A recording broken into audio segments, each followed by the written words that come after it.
Good evening, ladies and gentlemen out there in YouTube land. I am Deleted Scenes, human being American and YouTube Ronin. I hear why everything is skipping because I did not turn off the sound from my other tab. I had to boomer it just once just to prove that it is actually in fact me. Alright. I'm getting off to a good start here. It's late. I am not Art Bell, and this is not Coast to Coast. I wish it was, though. It was a cool show. We have a chat. Hello. You're all wondering why you're here. I know. So am I. She of the smoldering Avatar Netters Network.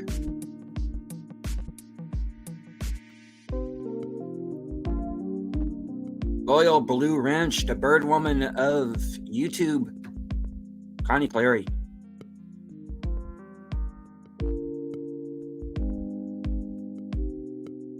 Last call, something dark side. Wilkie's Movies and Music.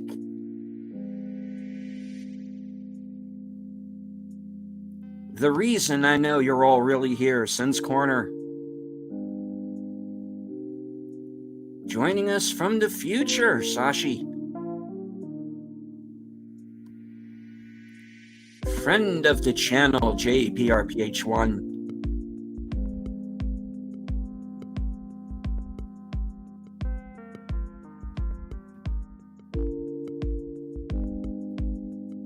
All right. My guests are waiting backstage, so we'll bring them on. Ladies and gentlemen, Troy Pacelli.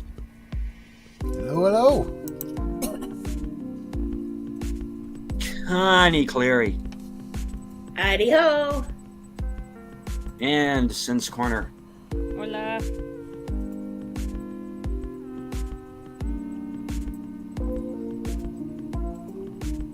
And that was The Other Side of Midnight. Good evening, folks. Good night. That was it. Bye-bye.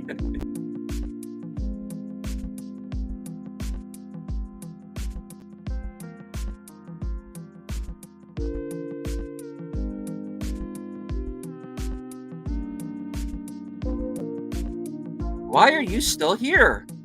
It's over. Go home. No, I'm kidding. That's okay. Nope.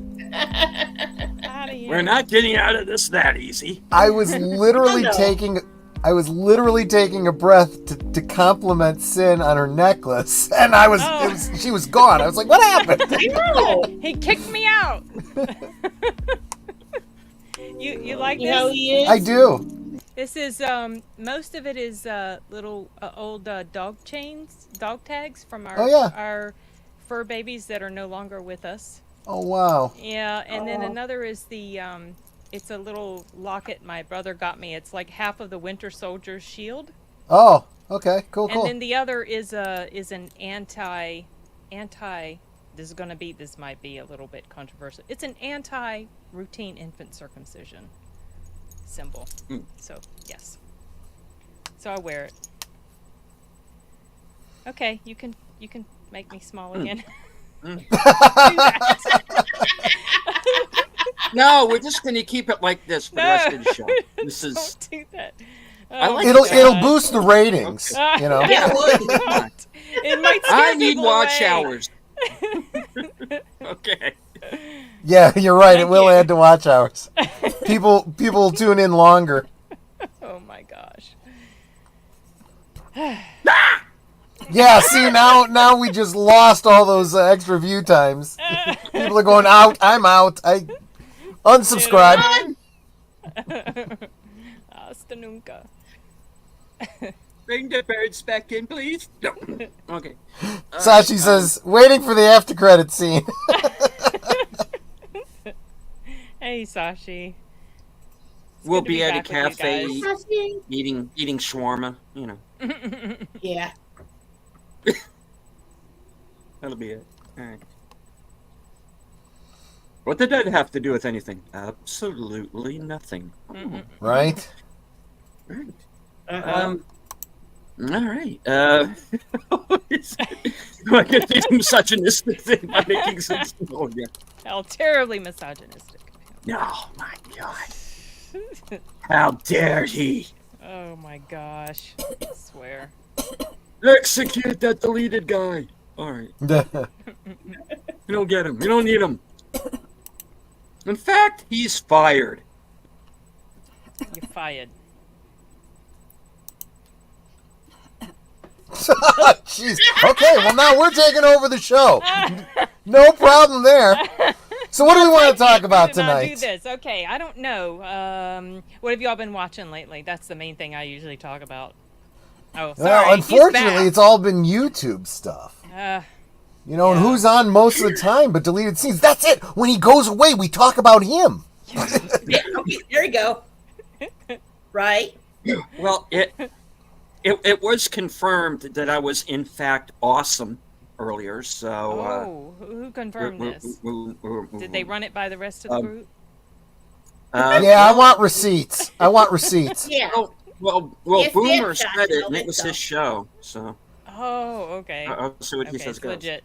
It's legit. I actually had good things to say about him because I got an invitation to be here, and I was like, this is a YouTuber who is bigger than I am, who is monetized, who's looking out for me, trying to help me out with my watch hours. I got to go on his show. Yep. Not just because you like to talk to him, Troy. Well, I like to talk to you. Oh my God! I Everyone walked be into that here. one. Sorry. Right. I'm glad you guys are all here. Thank you for inviting me. Yeah, Oh, thank you, yeah, deleted. welcome anytime. Because then it would just be me by myself talking for 2 hours, and there have been streams like those, and no one Those can be watches fun. them. So Well, oh, okay. I was going to say they can be fun. Yeah. The audience tunes in. I usually do a stream like that where it's just me on the anniversary of my channel every year. And it's just me just talking and just chatting with the people in the comments. So those can be fun too. but I've been at this for 2 years now. That amazes me. It doesn't feel like it's been that long. Wow. Yeah. Let me It see. is. It's been a good while. Sashi says, I just found out that girl who played Wednesday Addams was in Iron Man 3. Otherwise, nothing. Ortega? Really? Was she? Did not remember I didn't that at spot all. her. She didn't make an impression on me if she was. The only time she actually made an impression on me was the first time I noticed her as an actor in the Scream movie. Yeah. And then she was everywhere, Which of course. which I've not seen. And speaking of Scream movies, we're getting another one, and apparently it's I've heard this. retconning the last 2 films. Well, that's the Rumor, anyway. The Yeah. rumor. I would absolutely love that, to be honest, because Yeah. the whole thing with Dewey in the 5th movie was just ridiculous. Especially when you find out who was behind the mask at the time. It's just no. She was No, the no, vice no. president's daughter who was missing a leg. I do not remember this. I've seen Iron Man 3. Why am I not? I'm I've seen blanking it like completely once. I completely don't remember that either. Yeah, I've seen it multiple times. I don't remember her being in it. here. Okay. Had to keep an eye out for it then next time. And hello to Putin's cat. Who's that lady? Okay. You talking about Sin, or are you talking about? Well, we have Connie, or and Connie. we have Knitter in the background. So And Netta, of course, is in the background saying hi. to Hi. everybody. Hey, Netter. Hi.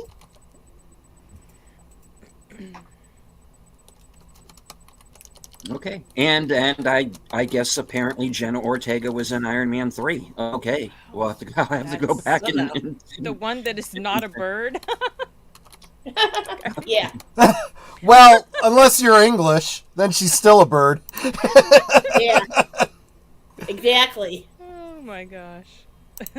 I'm Sin. I'm from Sin's Corner, where I mostly do movie and show reviews and things like It's a that. sinfully good show she does. Oh my goodness. See, I missed my calling. I should have gone into marketing. You know, when we would go into the store or whatever, my brothers are about 10 so years younger than me. Mm-hmm. And they would shorten my name. They would call me Sin. But in public, they'd be like maybe behind me yelling out to me or what, hey, Sin, Sin. So, of course, it sounds like S-I-N Yeah, to some people. exactly. My mom was like so embarrassed. Is that a mandate? I should do something sinful right now? No, it is not. I will not be responsible for that. How was everybody's weekend? Pretty good so far, but it's not over yet because we're I'm here. busy. That's right. Yeah. And I don't have to go back to work until Tuesday, so technically so You basically still have a weekend, yeah. Sunday and Monday is my weekend. Oh, cool. I'm Yeah. going to Good go weekend. see The Mummy and Alien on Tuesday on the big screen with my son. I've never Oh. seen those on the big screen, so I'm looking forward to that. Yeah, I'm Yeah, seeing- Boomer was just talking about having just seen the Mummy again. I guess it's making the rounds again or something. Yeah, Yeah. it's on the big screen again, as well as Alien. You know, they bring back older movies now, which I think is awesome. Yeah. I would Which love are to go I'm see The hearing doing Terminator. better than what's being released currently. Would not surprise me. right. So yeah, that's it.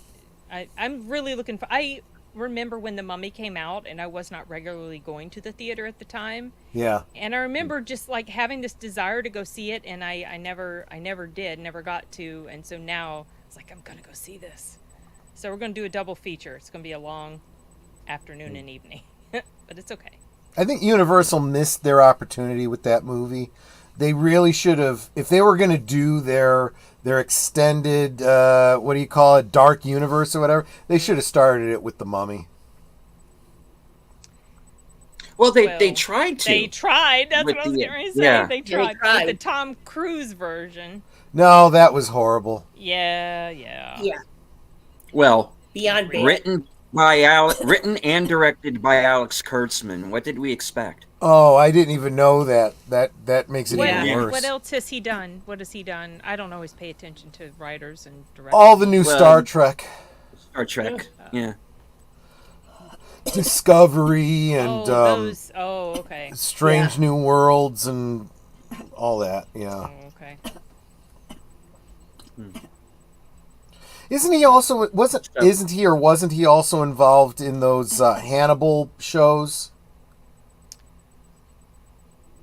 I don't know. That was It was either the pretty good Hannibal show. that didn't Well- have Clarice in it, or the Clarice show that didn't have Hannibal in it.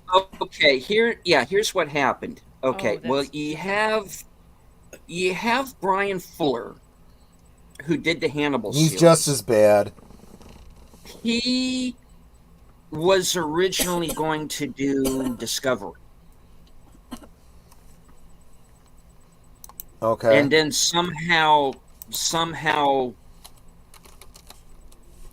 Kurtzman got him out of there, rewrote everything Brian Fuller had planned, and we got the show that we got.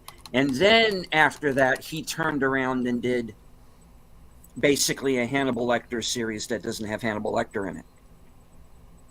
Because that's the thing that everybody has to remember about the Thomas Harris novels. Clarice is not the lead character of those books. Hannibal is. He's the Yeah. only one who's in all of them.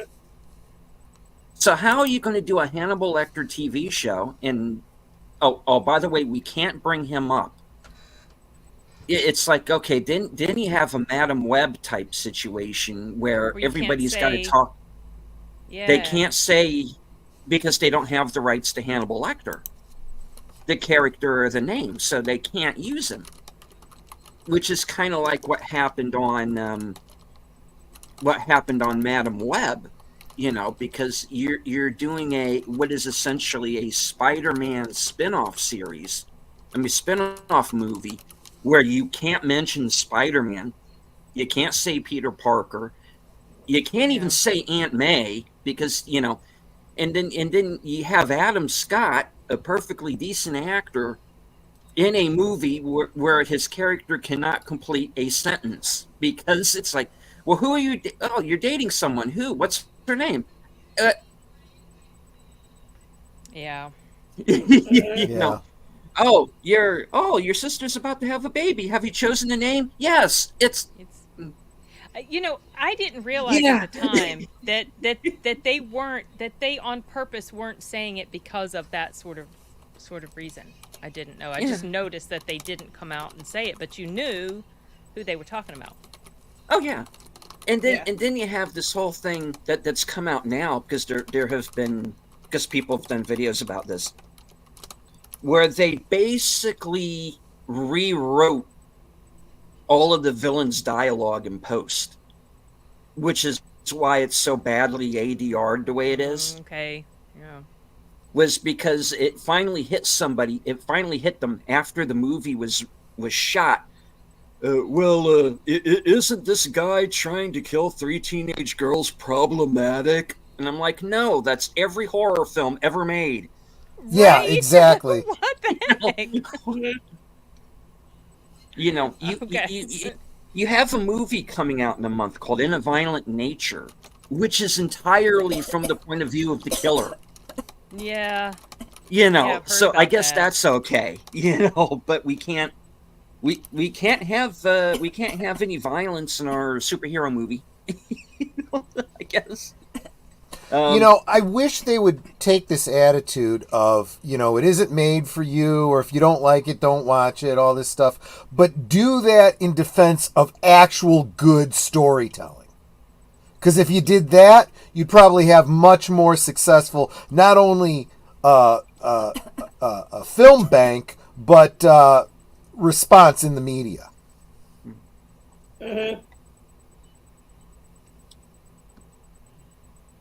Wait, this is a normal stream? Oh, damn it! I'm doing it wrong. Yeah, I said exactly the same thing. I said, then we're not trying hard enough. Maybe we're just tired. Okay. But yeah, I mean, it's gotten to the point where we need to stop catering to these yahoos, and it's kind of to some degree what I've been chatting with Pootie about here. It's that we got these idiots that this is problematic. Okay, then don't watch it. Okay, all the rest of us adults want to watch it. Mm-hmm. If it offends you, don't watch it.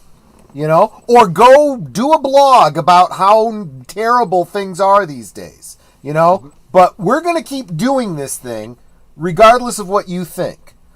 Oh, you think that actress is playing into the male gaze and stereotypes? Well, too bad, because she feels pretty darn good about herself, because she's getting a lot of attention. Mm-hmm. And remember when that used to be empowering for women? So which is it? It can't be both. It can't be catering to the male gaze, but it's also empowering to women. Yeah. Mm-hmm. And then she turns around and does the 2 worst movies of the year. Oh, okay. Well, she is new. She does have to kind of pay her dues, right? Yeah. But you don't hear her coming out and complaining about how men are all istophobes for not going to see her movie. Right. You're talking about Sydney? Yeah. Mm. Yeah. She actually made fun of it a little bit about. She made fun of the movie. She's establishing herself as a pretty cool chick. Yeah. She likes cars. She likes to work on cars. It's like, oh my gosh, the guys love that. Right. So, and I don't know. I think it's interesting to see what's going on with her. I mean, I didn't really know at all who she was until some stream I was on. It was probably Big Al. I'm going to pick on Big Al a little bit. He was probably, said, "Oh, she's really cute," and a bunch of people agreed. And I'm like, "Who is this girl?" And I looked her up. I'm like, "Oh yeah, she's a pretty blonde girl. Okay, yeah, I can see that." And Netter waves at me. Hello, I'm here. Well, as soon as I said pretty blonde girl, she's like, "Yep, yeah, I know your type."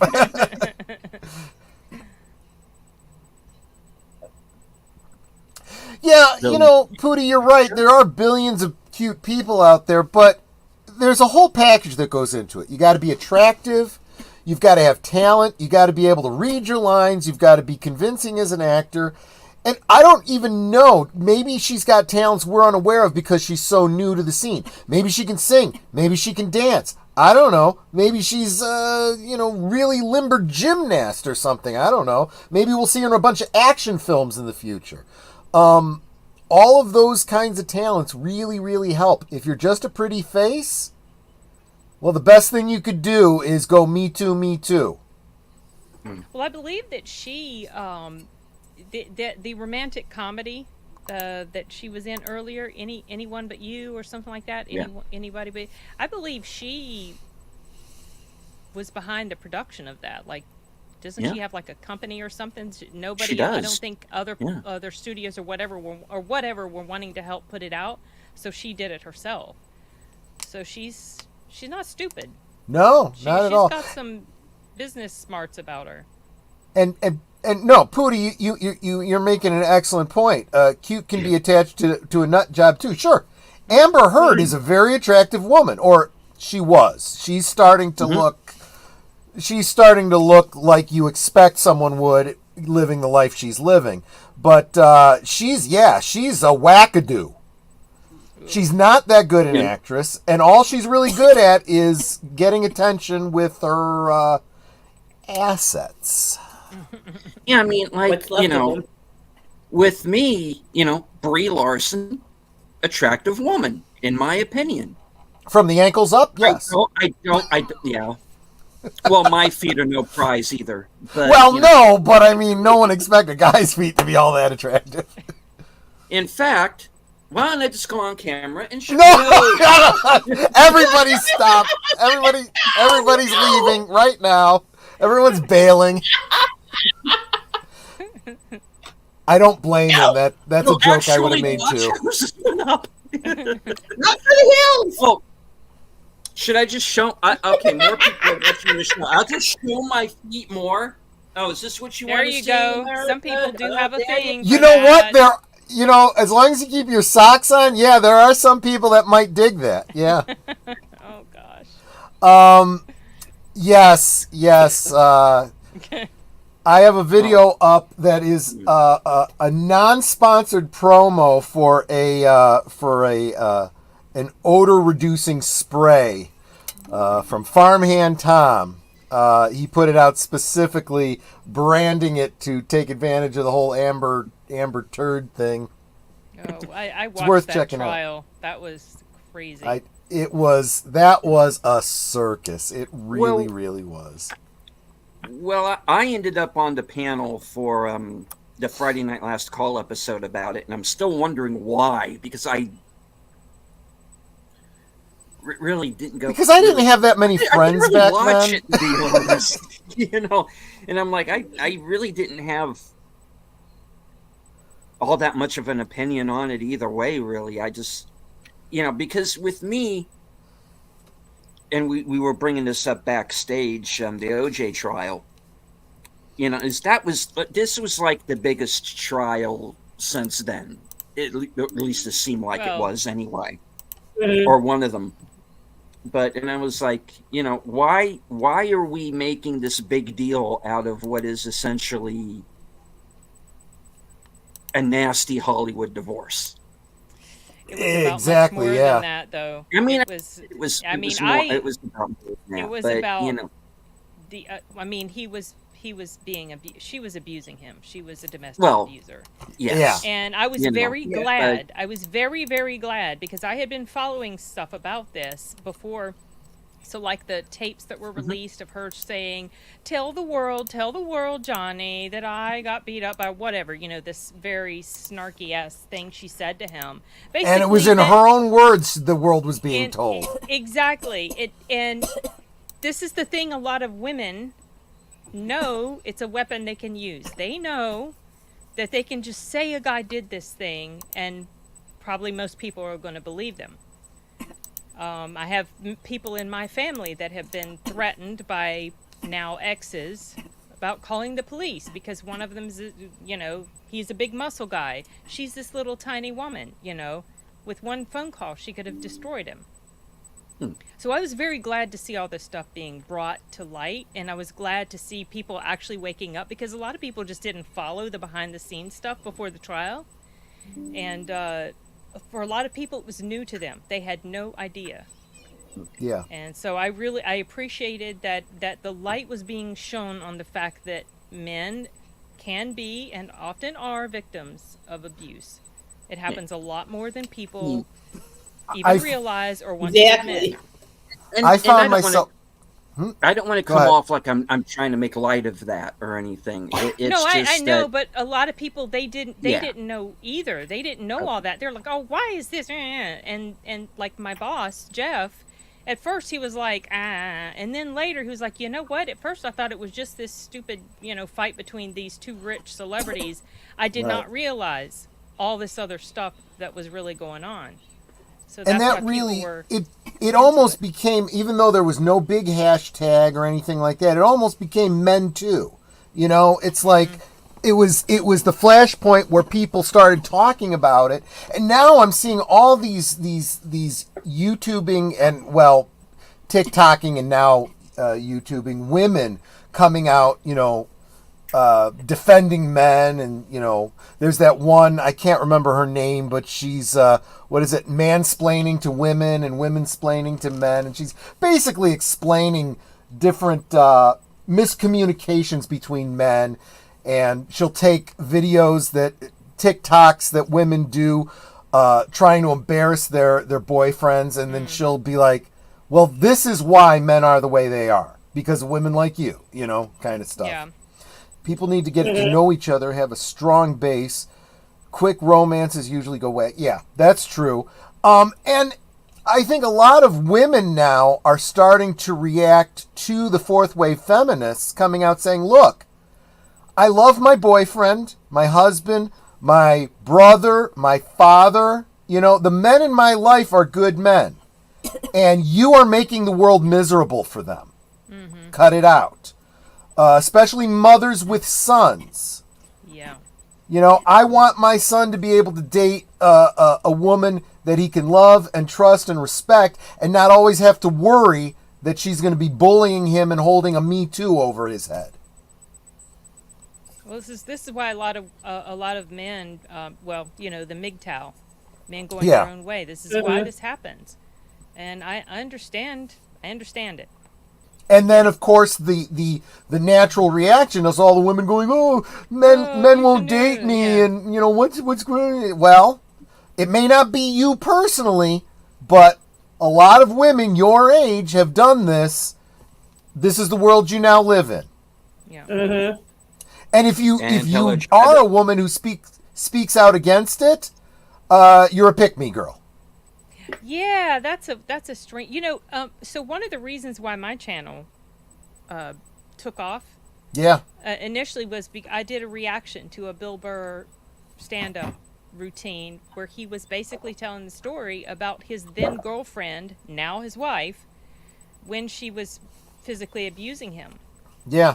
And parts of the story were funny, but when he got to the part about talking about this physical abuse that happened, it was like a dash of cold water on me, because I know several men in my circle, in my family, that have Sure. been on the bad, wrong end of mistreatment, and my great uncle was killed by his crazy wife. Yeah. And she tried to act like it was self-defense, but the cops knew that she was full of shit, and she's in jail. She was going to be getting out soon. But anyway, whatever.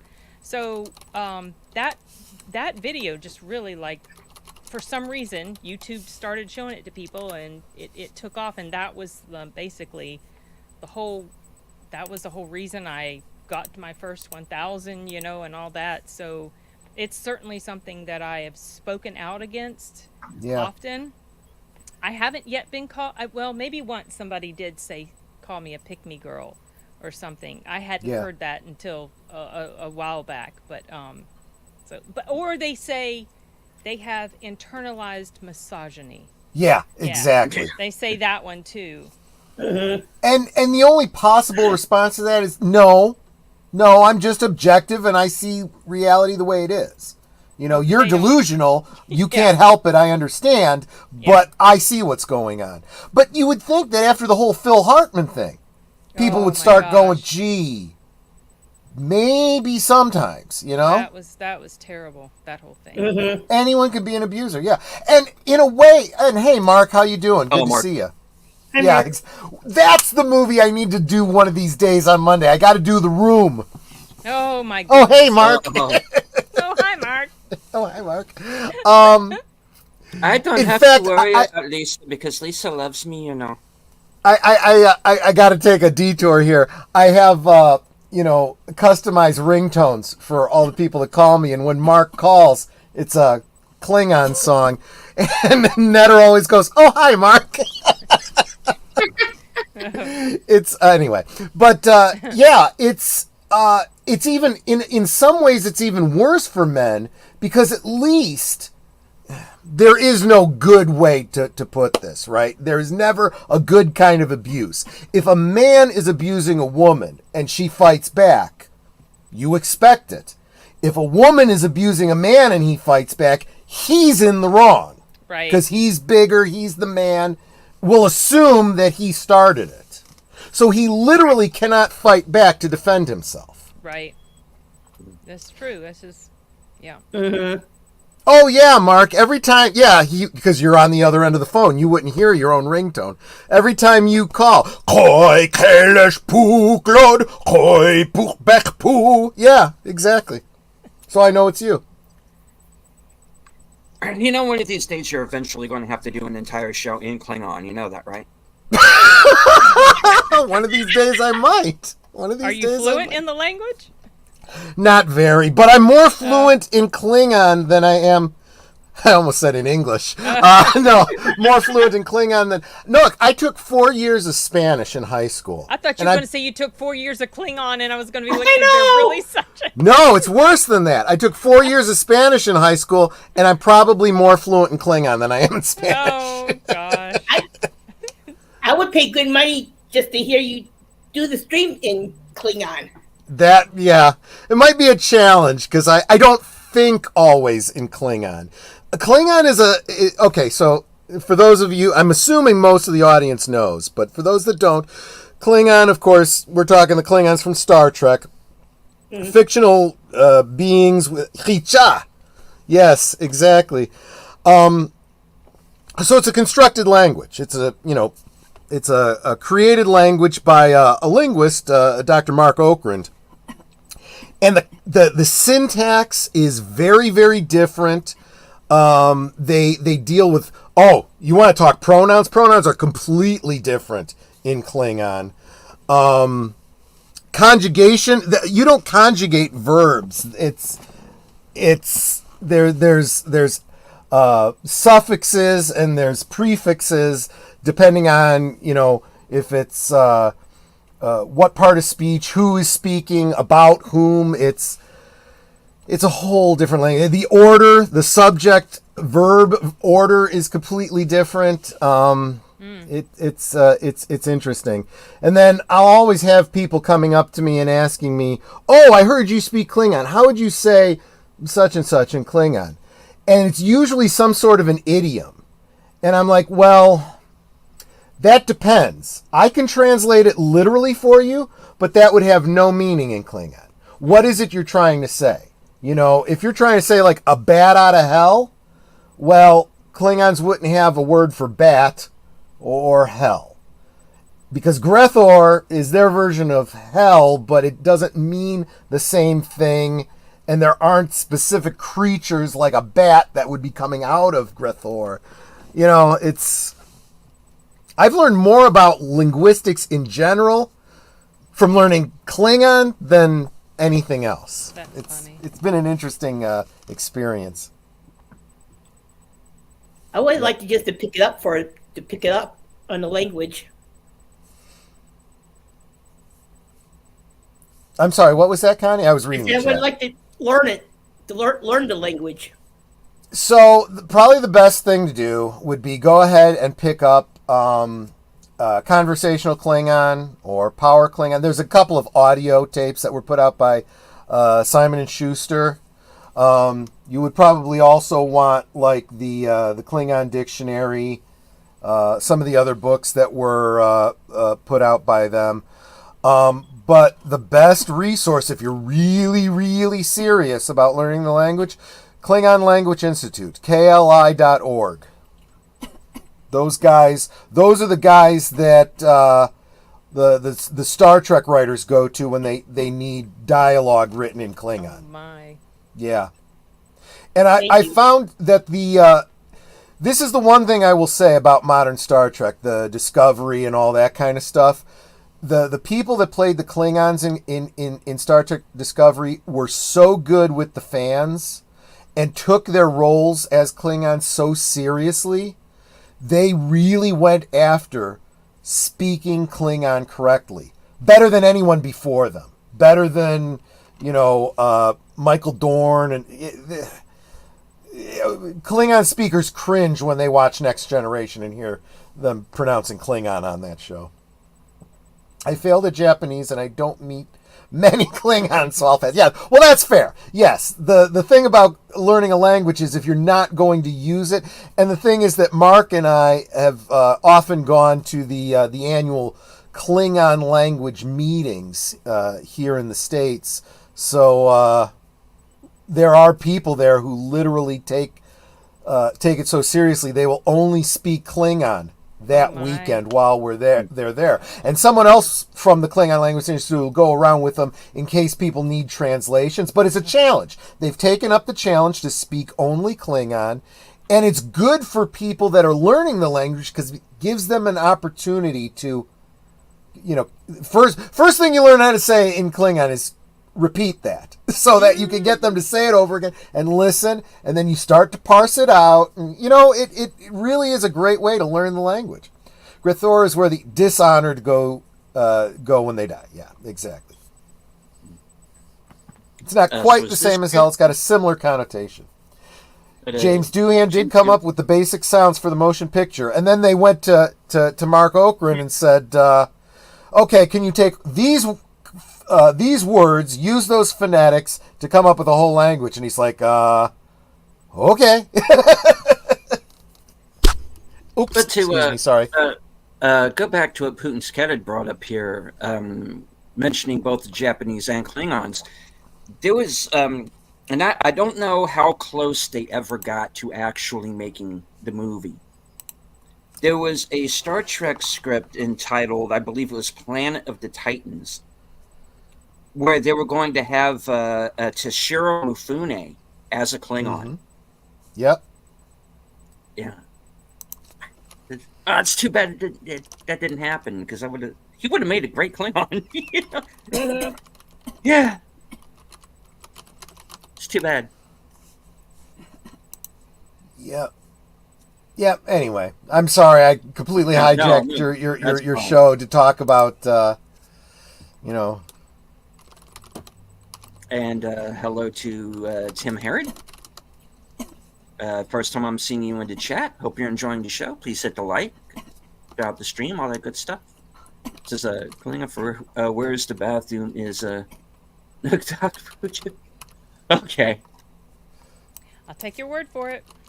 No, he's absolutely right. I mean, he spelled it out phonetically, but Oh. Nuk dak o puch pa e. That's how it's pronounced. Just last two things I saw Mifune, and we were probably 1941 in Shogun. Well, I'm trying to remember how many years passed between Shogun and when he passed, because I don't think it was too long after.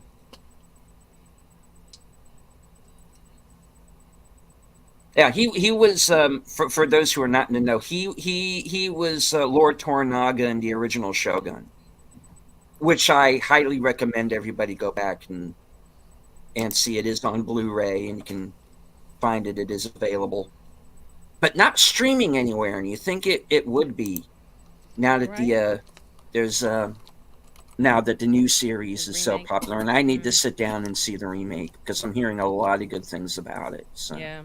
Same. Yeah.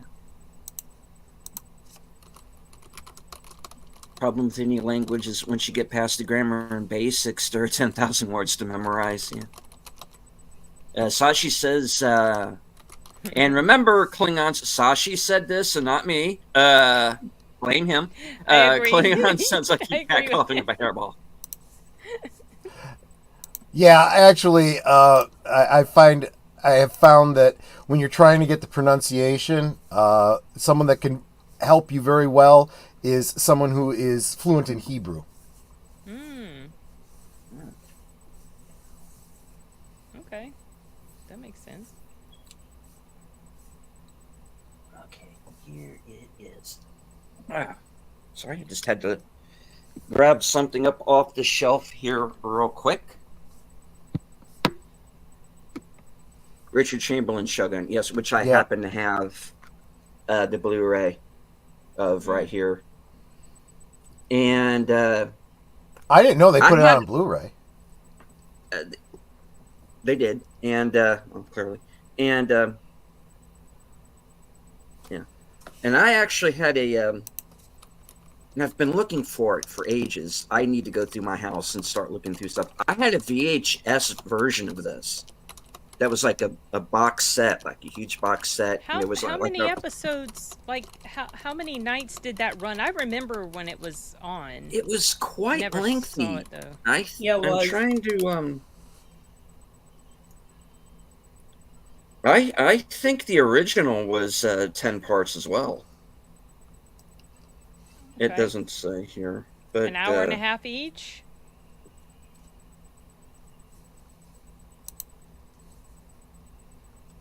Oh, thereabouts, yeah. Let me see if it says on here. I have trouble reading the writing.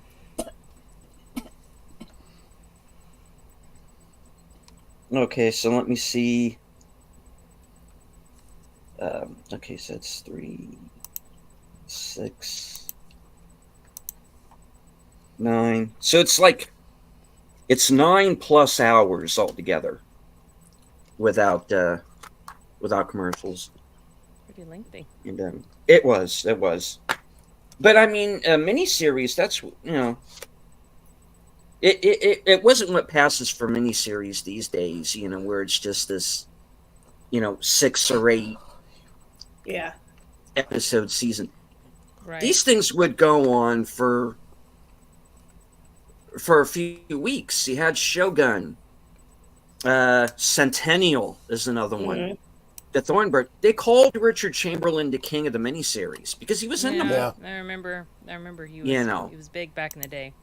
And like I said, that Centennial, the Thornbirds. He was in the original Bourne Identity. I Which guess was I'd forgotten about that.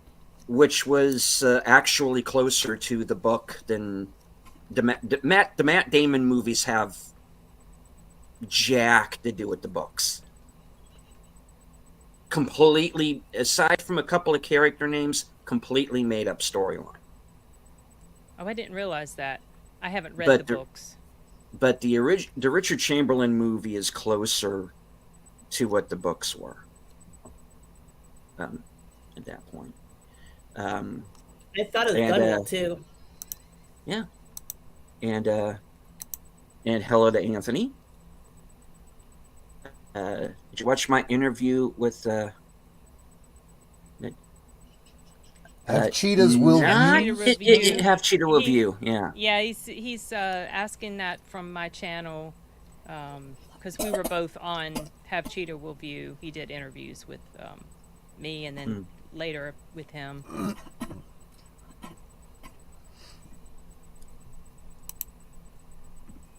Hold on. Yeah, I remember Shogun because the Japanese called the white dude Anjin-san. Yeah, that's the name they had for him.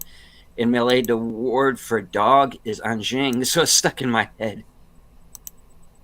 I bet it would. 80s Shogun was at 5 2-hour episodes, something like that. I remember it going on for a while.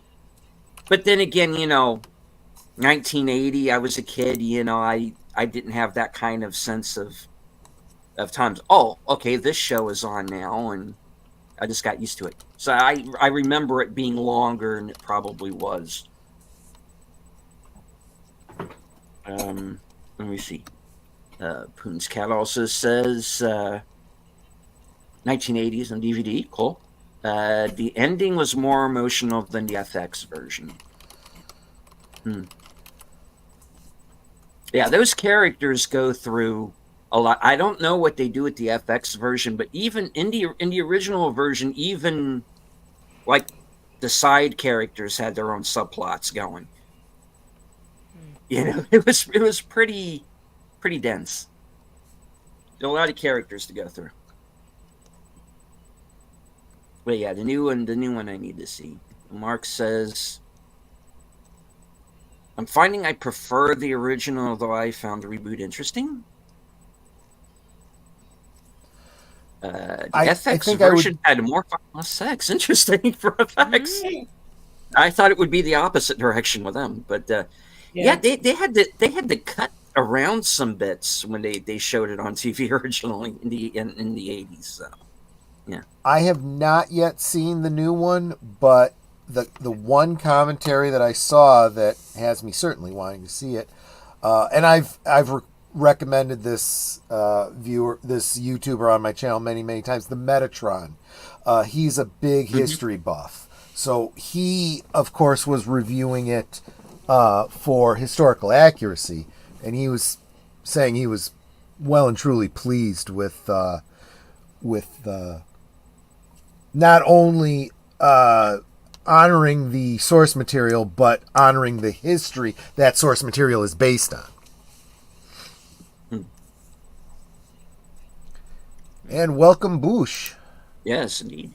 Says, I liked Shogun on FX except the finale. FX branches out into more characters and plot lines. Yeah, the original version did that. I know the FX version has a plot line involving Toranaga's son that I don't think was in the original miniseries either. But, you know, you also got to go back and remember that it was based on a book by James Clavell. And that even the 1980 miniseries, for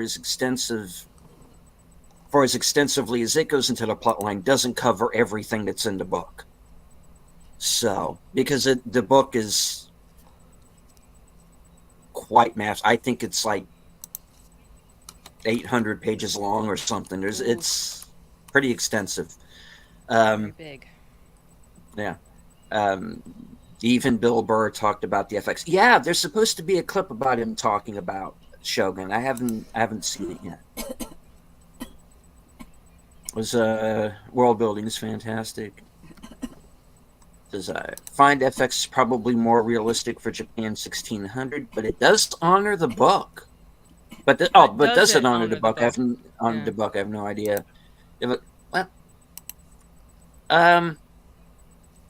Well, based on what I know about Clavell, he was a guy who really did his research, so I would think it's probably about as close as he could get. The book in the 80s show follow Blackthorn. FX follows other characters. Cool. Yeah, I have Shogun on VHS that Malcolm Mike gave me. Cool. Yeah, I have the VHS as well. I gave it to my dad. But it played to an American audience in 1980. Yeah.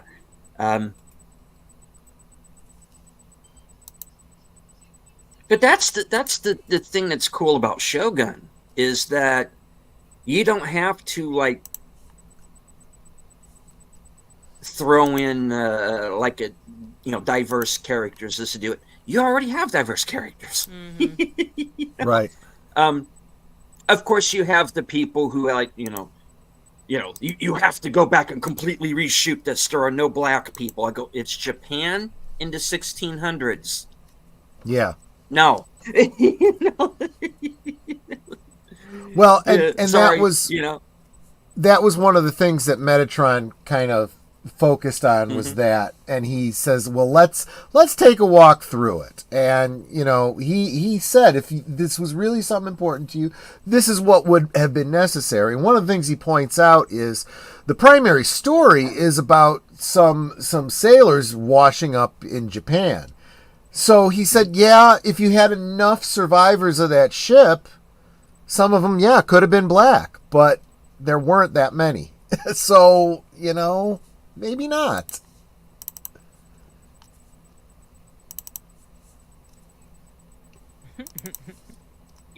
That was that works too. Yeah, but wanted to let me preface this by saying I didn't hate the movie, but I did have issues with the ending. Was The Last Voyage of the Demeter. Oh yeah.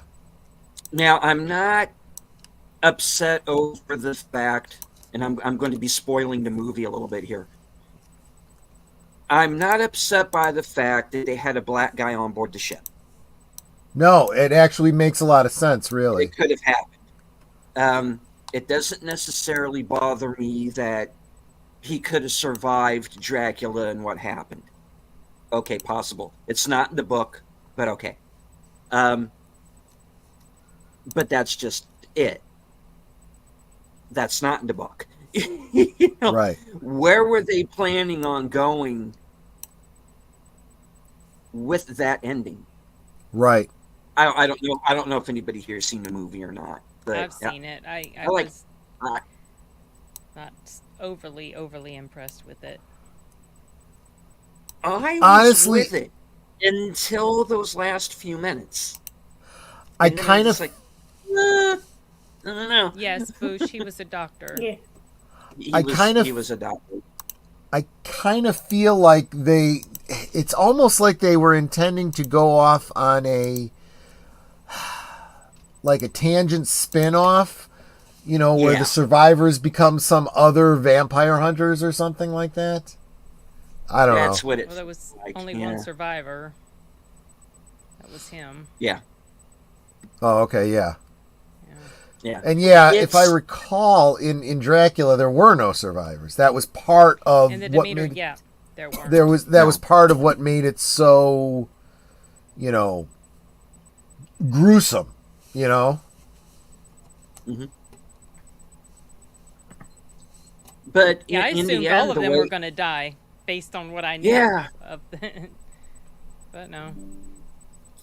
And then it's essentially an alien movie on board the ship. Yeah. Yeah, which I was like, okay, this kind of works for me, And the guy that got to play Dracula is the guy who's in Pan's Labyrinth as well, who's the faun. That big And guy. and he's also the guy. He's also in Wreck, guy. where he's the creature in the the attic. Because he's and I'm not trying to hack on the guy, but he's kind of too, I think. He may have been. He Yeah. was. Well, I know He was Doug the Jones fish is guy. in Shape of Water. The fish. No, I thought Doug Jones was the fish guy. Yeah, that's who I'm talking about. Who are you talking about? I'm talking about the guy who's in Dracula guy? Last Voyage of Demeter. Yeah. Wait, that's who did a he different play guy. in? I thought Doug was also the faun. I thought Doug was the faun and the guy with the eyeball. I thought he played. Oh, both, I'm sure he was one of them, but I think they had different people for both. I could be wrong, but anyway, the guy that I'm thinking of is he's very tall. He's very skinny, very skinny, creepily skinny. Yeah, actually, it was. Look at him. Doug Jones played the faun and the creepy hand guy in That's what I thought. Pan's Labyrinth. Oh, okay. He's usually the one playing all the tall, thin creatures in just about everything. He also plays Saru in Star Trek Discovery. Yeah. And I'm willing to bet he's probably the best part of that show, isn't he? if you're just focusing on him as an actor, yeah, but his character's gotten kind of insufferable. But you got to blame that on the writing. Yeah. Let's put it this way.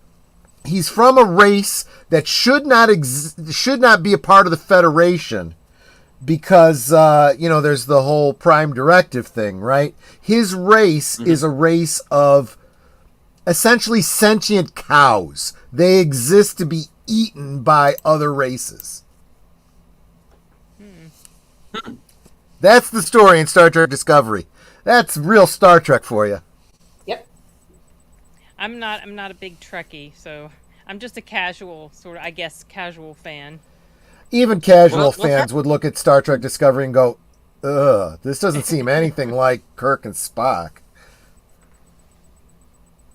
I was just about to say, yeah, that's okay. The people who are making new fans either.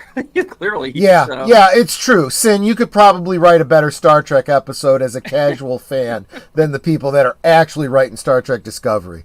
Is Discovery the one that has that chick from The Walking Dead? Yes.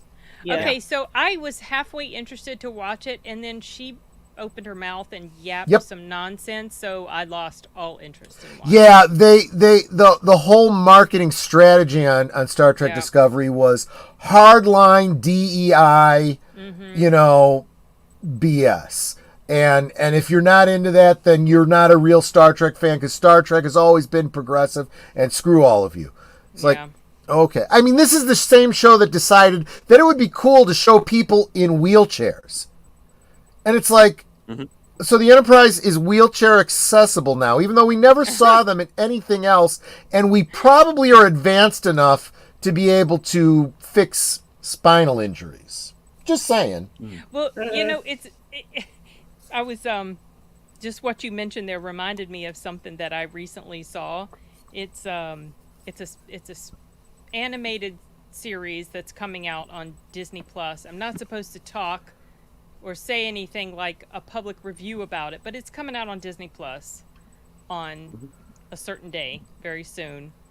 And there was there was some dialogue in there that I was like, I say in my review, because I'm only doing an audio review for it, but I mentioned something like, nothing screams, I was made in the 2020s louder than the insertion of they, them pronouns in the middle of an episode. God. Yeah. It just happened a little bit, but it was like, oh, okay, you told me this is a perfect time capsule for when this thing came out. Right. Jesus. So it just reminded me that we were talking about, now the Enterprise is wheelchair accessible. Like Sashi makes a great point, because this whole idea of a black alert comes up in Star Trek Discovery, and yes, that would mean for an international audience you would have to translate that into Spanish, which would then be triggering to all the rest of the Western English-speaking world. Yes, because they don't realize that that's the actual word in Spanish. They think it's a slur. It's an actual word that means black. And it's not a slur. He uses Doug Jones in the first part of Space Command. Cool. I have not seen Space Command, so I can't I have not speak either. to it. Yeah, same here. They regenerated Worf's spine on TNG, so yeah. Yep. Says that, paralysis was not an issue. They completely reconstructed his entire spine, but it was implied that if he'd been human, they could have mended the spine. But, the construction of a Klingon spine, it's just, it was just so shattered. They were going to use this new, essentially a biological replicator, and they were going to replicate a new spine for him, and then it's the logical evolution of their technology, right? If you've got the ability to replicate things and you've got the ability to transport things, then why couldn't you replicate a spine, transport the old spine out, transport the new one in, and that's exactly what they did. Thing is, with the transporter, you should be able to fix anything that rips you apart and put you back together. And that actually ends up becoming a writing device. You know, it works when we want it to work. It doesn't work when we don't want it to work. But don't think too hard about those transporters, because are they really ripping you apart and putting you back together, or are they ripping you apart and creating a duplicate of you in another place? Well, That's how an they wound up. existential Yeah, head screw. Yeah. that's how they wound up with the other Riker, right? Well, no, the other Riker was they through their technobabble, they said that the signal that is sent when you are going from one place to another was partially echoed back. So he did make it back to the ship, but an echo of his transport beam was kind of sent back, making a duplicate of him. And then he's standing there going, they forgot about me. And then he was left there for a decade before he's found again by the Enterprise. And then they realize, oh, well, now there's another Riker who lived another life. And Thomas Riker was the name he finally ended up taking, because he took the middle name. Mm-hmm. But yeah, it's when you start getting into this much detail, it gets very existential and very creepy. Because then there's the Voyager episode where Tuvok and Neelix got combined into a single entity, and then Tuvix, and then in order to get him separated, he was going to have to go back through the transporter. And the existential problem is, but I am a separate being and I deserve to live. I should not have to be killed so that you can separate me back into... I did not like that episode. That's just weird and strange and gross and... yeah, in a way, it was kind of like Riker's lore. Yeah. Yeah. Mhm. Now, I will say, that brings up another thing. You brought up lore. Those of you that watched any of that Picard series, the first 2 seasons were just crap.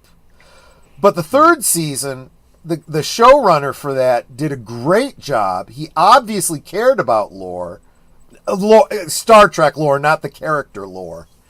And went back and did things with the character of Data, B4, Lore, Lal, that seemed to have been completely ignored in the 2nd season when they were dealing with Data. And I don't know. All the old fans are looking at the 3rd season of Picard and saying, yeah, now this is Star Trek. You know, they're doing the same kind of thing that a lot of fans of Star Wars did when they saw like Rogue One or even the first 2 seasons of The Mandalorian.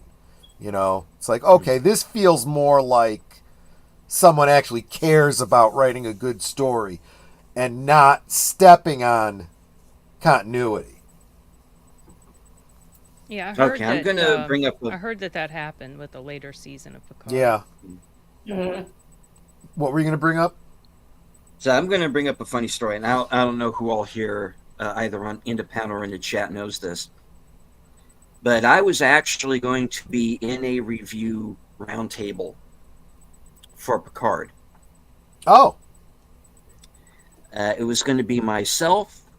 It was going to be Paulie, Mexican Iron Man, and Culture Casino. Okay. And I know you're all like, but gee, Steve, what happened to this potentially brilliant YouTube series? Well, it didn't happen. We shot 2 episodes of it, and then we stopped. Because you just couldn't watch it anymore? Because nobody wanted to go on. You should at least air those. Did you air Yeah. them? Well, that's up to Paulie? up to them. It was. Was it on Paulie's channel? Yeah, wasn't it I don't think we had actually decided on whose channel it was going to be on. It was Oh, okay. it was a kind of a Mexican Iron Man operation, and I went into it because I was like, I volunteered to go on because I was hearing all of this stuff about the show, and I essentially wanted to go in and be comic relief, basically. You know, and yet I was the one who said, I was like, once more to the breachmen, and then they're like, no, we're done. It's not happening. And I'm like, okay. Yeah. That was kind of something I've been. It's a shame you guys didn't go back to that and do that for season 3, because season 3 was actually pretty good. Let them know if they do decide to do anything with season 3. Have me on, because I diehard Star Trek fan that actually thought season 3 was actually pretty good.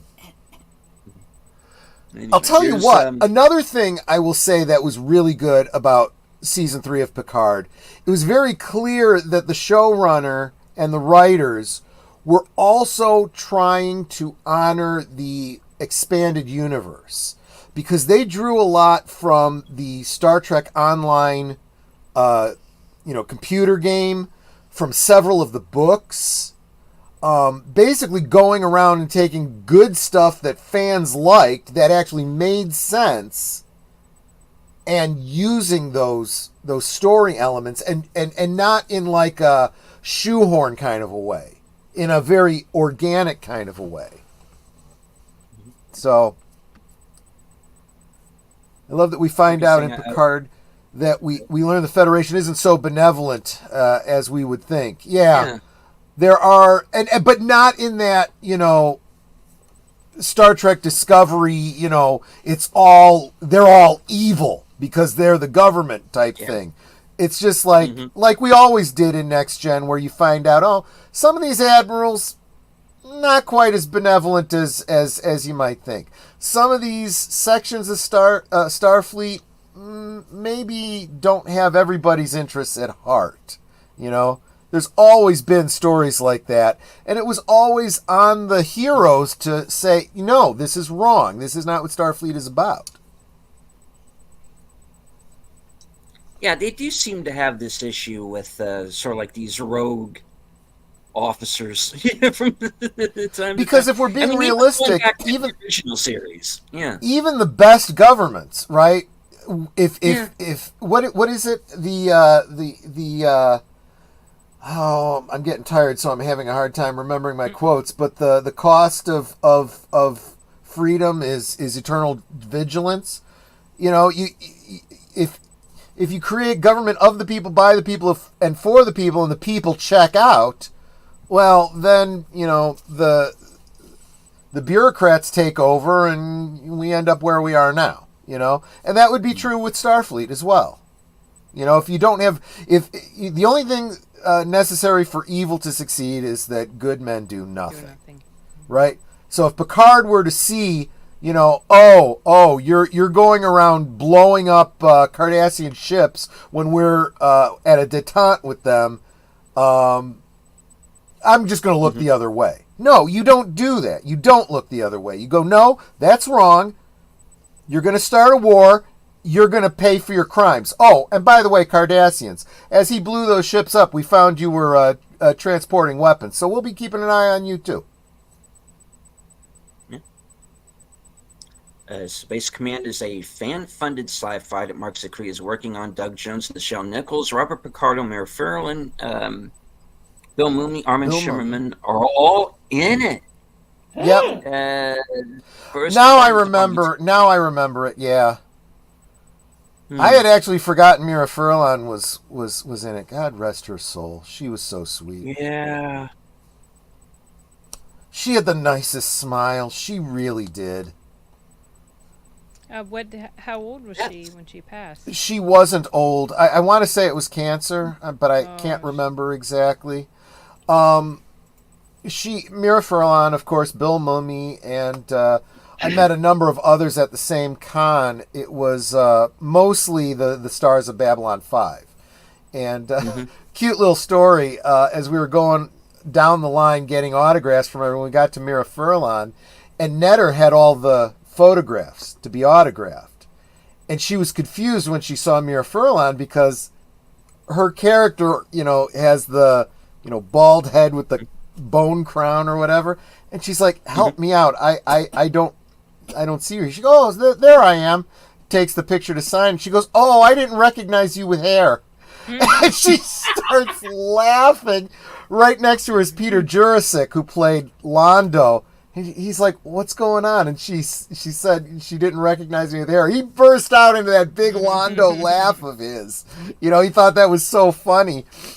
She says, Netter says, I'm sorry, I don't watch the show very avidly, but my husband's a big fan of yours. She didn't know if I was or not, but she said it to her. And she looked up at me with this beautiful smile, and I'm like, well, if I wasn't a fan before, I definitely am now. Yeah. Yeah, it was like a West Nile virus kind of situation. Oh, was that what it was? Yeah, it was Very pretty sad. sudden. Yeah. Yeah, it was very sudden, Yeah. so I didn't know for sure. Yeah. That's the sad thing about watching Babylon 5 now is there's so many many of them, gone. yeah. And so young too. She suffered It's from just- complications of the West Nile fever. Yeah, it was West Nile. Yeah, What? Yeah. That's Yeah. crazy. maybe they can retroactively call it COVID. I'm sure there's people that would like to. Oh, They she probably can get would. killed by mosquitoes. I wouldn't be Yeah, surprised. you can get it by not wearing a mask and standing less than 6 feet away from somebody. Apparently.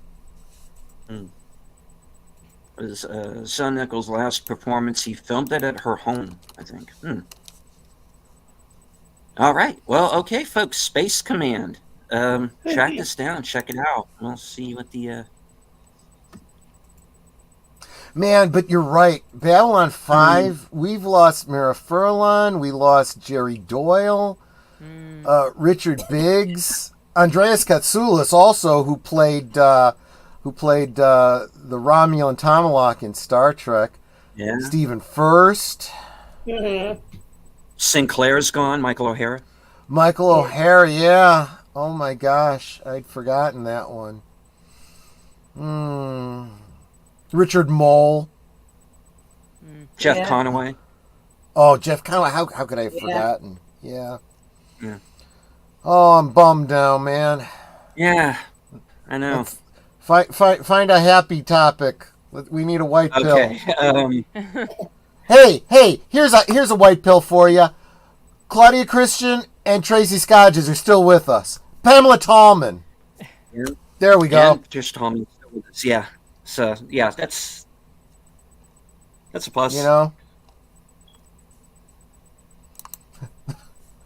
So that's something. All right. Yeah. Andreas Katsoulis, yeah. Yeah. Yeah, John, Yeah, we just got somebody in the community, Mr. Matchstick. A Boomer and I suggested Babylon 5 to him. He binge watched the entire series, and we would get these about a month, every month or so. We'd get a DM from him saying, "I've gotten this far," and he's making predictions about the coming seasons, and we'd be like, "Sorry, no spoilers. I don't remember." But he obviously really, really liked the show. How many seasons did it run for? It ran for 5 seasons, Nice. but there were also like made-for-cable movies that were like prequel and sequel, and then they went into It's a spin-off spin-off series called Crusade. Crusade, right. Remember, Babylon 5 was loosely inspired by Tolkien. You know, the what do you call it? The elves and the Morgoth and all of that kind of stuff, just with aliens instead. And of course, Crusade focused on, like, you know, Strider and the Watchers, those kinds of guys. You know, they had those kinds of ranger characters. That's what they were called, the Rangers. Yeah. Whose job it was to go out into the into the expanse and watch for the return of the shadows and whatnot. Do you feel like it was that it ended on a solid note, or did it fall off at the end? If we're just talking about Babylon 5 itself and maybe the movies, I'd say it's fine. I didn't have a problem with Crusade, but it seemed really unnecessary. So it was kind of weak. Okay. But Yeah, it was kind of like the further adventures yeah, of, but in the original series they had already kind of explained what happened later. Yeah. So it's kind of like you really, I mean, Crusade was fun, but you really didn't need it. right. The important thing to remember is with the first 5 seasons, J. Michael Straczynski had planned out the entire 5-season arc. Now, admittedly, about midway through, the network sent him into a tizzy because they said he was canceling and he had to wrap it up. So he tries to wrap it up, and it's very clunky. And then they're like, no, we're going to keep going. Oh, So my then he had to goodness. reboot it, and so it took a little while to get going again. I think that's part of why he wants to go back and reboot it. For that reason, as well as the fact that even from the beginning, what he had in mind got thrown for a tizzy because the main actor had some mental health problems, had to pull out. That's why Bruce Boxleitner came into it. So a lot of the things he had planned, he couldn't do, or he had to do in different ways. And I think he just wants to tell the story straight the way he had originally planned it. But honestly, it turned out so good. This is an example of this is the problem that I have with J.J. Abrams. He's the anti J. Michael Straczynski. He makes this crap up as he goes, and he has no idea what he's doing. Whereas J. Michael Straczynski had a 5-season arc, and when he got thrown for a loop multiple times, he bobbed and weaved and was still able to make it work. I would say even George Lucas, who would claim that he had it all planned out, he had rough outlines planned out, and he filled in the details as he went. But Straczynski knew what he was doing from the beginning. Yeah, no, you're absolutely right. Is John says I just got. I haven't. Yeah, seen what's it. What's I it haven't called? got- It's called. I got it right here. In fact, I've got it over here too. Yeah. The Road Home. Yeah, I've got it. I have not yet watched it, but I want to. I really do. Yeah, I got it right here myself on this is the 4K. I mean, that was a kind of a good way to bring all of the characters back, because this is an animated film, and Right. that way you can bring back even the characters that are unfortunately no longer with us. It was something else. Mark says Bester was a fun character. Yeah. Yes, See I agree. Walter Koenig play a villain. That was you go I'm from. not sure if I'd say villain, but definitely an antagonist. Yeah, for sure. I thought he did a great job on it. Yeah, and it's good to see people that you've seen play, always heroic characters. Every now and again, play a villain. It's your reminder that this person knows how to act. Yeah, I get what John is saying. Susan Ivanova missing from the season 5 was a bit of an issue for me, though. I like that character. I agree with you 100%. I don't remember what the behind the scenes was on that, but yeah.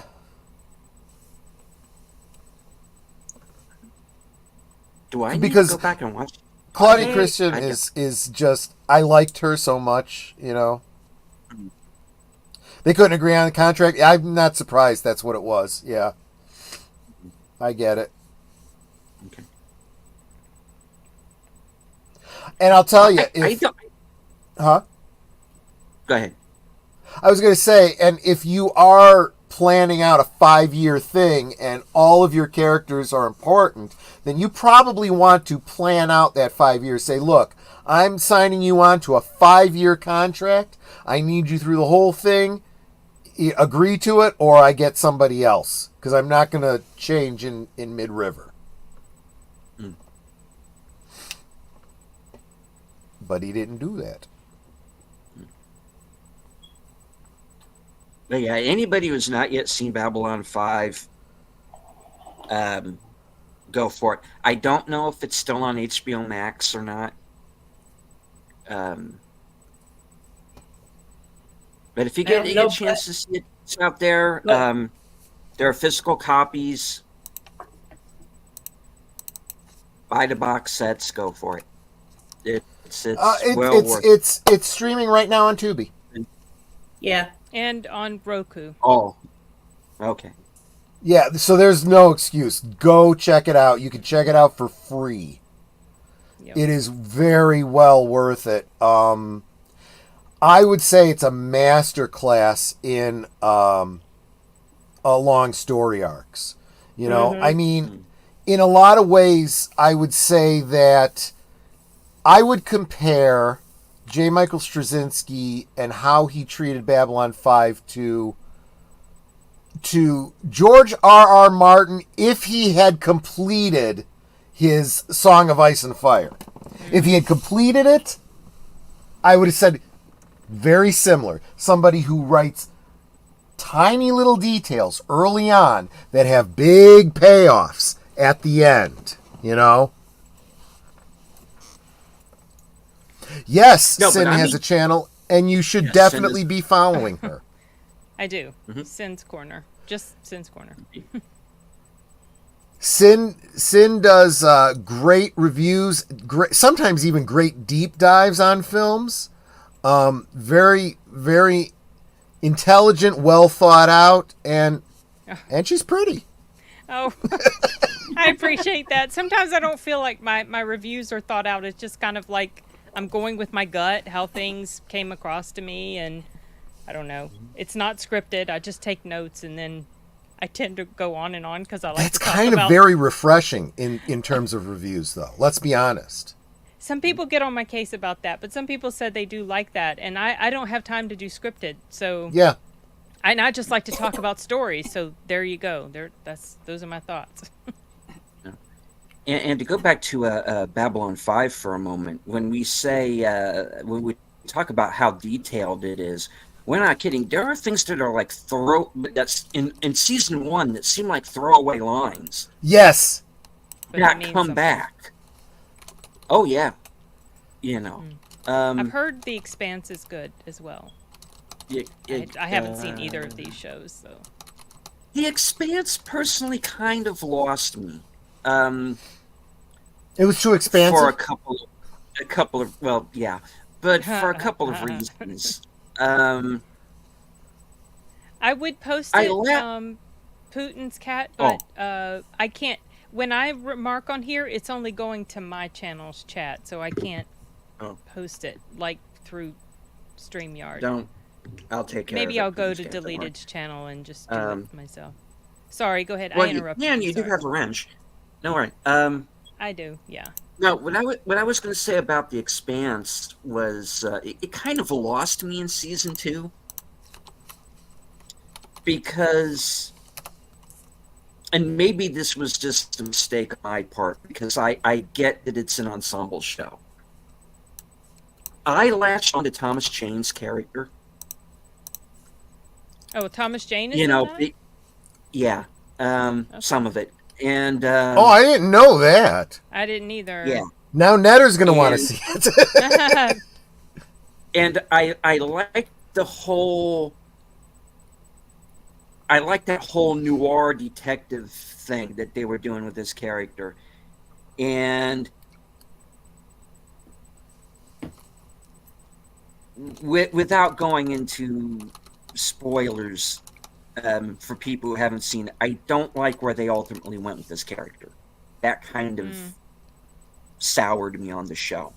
That and the author of the books got kind of shitty with me once on Twitter while I was trying to defend him. Wow. Oh, To the point where I just went, oh, well, this is a turnoff. Yeah. fuck you then, and I'll move on. And based on what I've heard, I apparently didn't miss too much. It has its fans. If it does, great. Is that I don't feel the need to go back to it after season 2. Is it still playing? Is it still on? I don't know. Okay. It was as of the last time I watched commercial television, but that was 2018. So Oh, The Expanse is that old?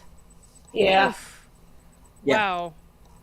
Feels like it was just the other day I was hearing about it. Okay. Let's be honest though. There's a lot of shows that people are starting to watch now that have been out and done and over because I think a lot of people are starting to look back for good entertainment. Yeah.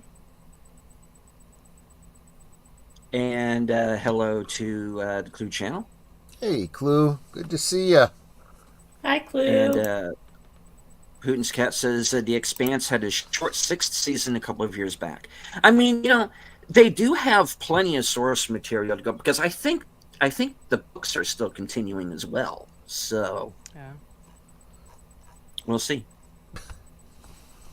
Sashi says The Expanse has its moments. It does. Just, in my opinion, not enough of them. Putin's Cat says I like Warrior on Max as well. Yeah, I've heard some good things about Warrior. I haven't seen it. No.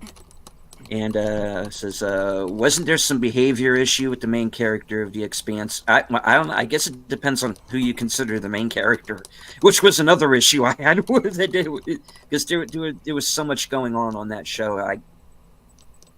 Like I said, I was probably focusing on the wrong things. The Expanse probably did space physics better than any show. I'll give it that. Mm-hmm. It stuck to its science. It didn't cheat on it. Because that was Bab- part of the storyline. Yeah. I did like that Babylon 5 kind of handled physics in a way that most sci-fi didn't at the time. When you have these ships that are flying and in order to turn around, they use thrusters to spin around 180 degrees, and they're still moving in the same direction until they decelerate and start going again. I was like, that's pretty cool. That's the way it would be. Mm-hmm.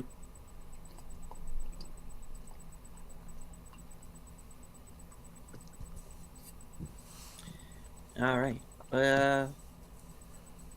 So you had brought up something earlier there a few minutes ago, and I wanted to expound on, but I did? went off on my Expanse rant there. So Oh, I forgot what it was. I What did forgot what I was going to say. Damn it!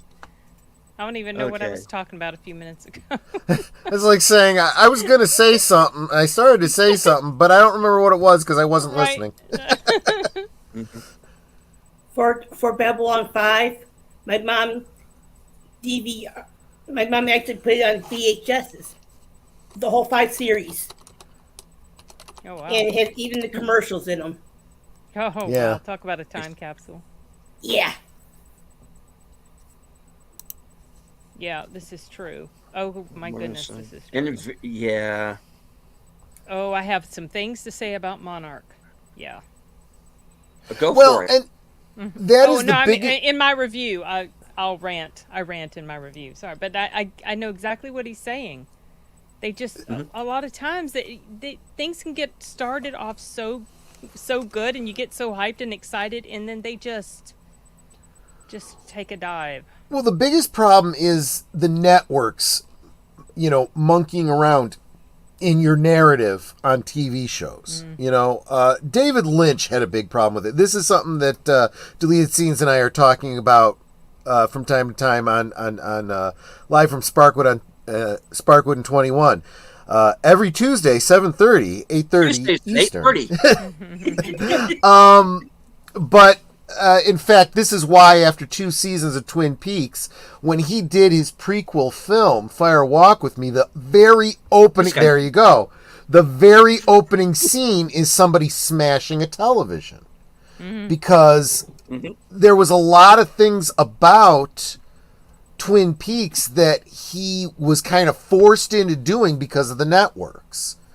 One of them was wrapping up the story of who killed Laura Palmer.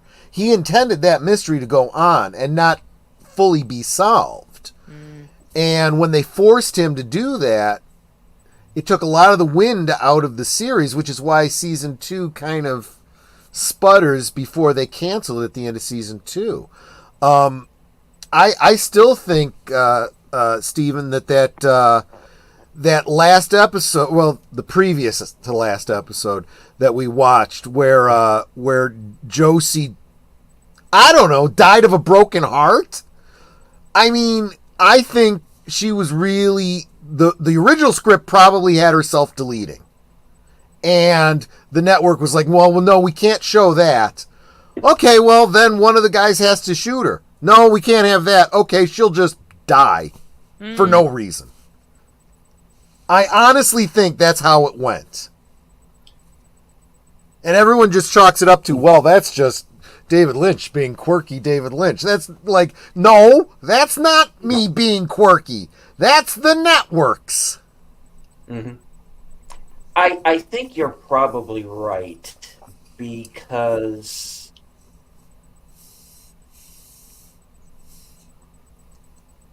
standards and practices wouldn't have allowed a scene like that. Even when you're dealing with a show that goes into the subject matter that Twin Peaks goes into, and it does go into some dark places. Yup. Very dark places.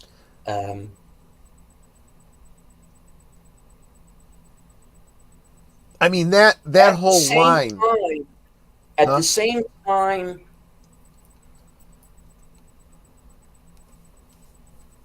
you can't have Harry shoot her, because there's going to be, what kind of an ending would that be? And then, it would be a perfect pivot into the next episode. It really would. And you can't have Cooper shoot her, because then Harry would never forgive him for that. And because you're kind of breaking up that part. I disagree. One of those three, it either has to be self-deletion, Harry, or Cooper. Pick one and live with the consequences. That's good storytelling. Let the story play out. But, as it is, none of those happens, and you're like, no. The fuck? Yeah. But, I'm trying to take into account. Okay, I have this thing that I refer to as intent. This is why I could never see myself adapting a screenplay from like a book or a TV show or anything, because I get stuck on, okay, what was the intent of the original writer? Right. I know if I'm writing my own original work, I understand what the intent of what I am writing. I cannot second guess what the writer of that episode was going for. Yeah. Maybe the original scene was she does shoot herself after. Yeah. But for whatever reason, they went, nope, we can't do that. That clearly does seem to be the intent, right? Maybe maybe they went through that process that we just went through of, okay, Does he self-delete? Should Harry shoot her? Should Cooper shoot her?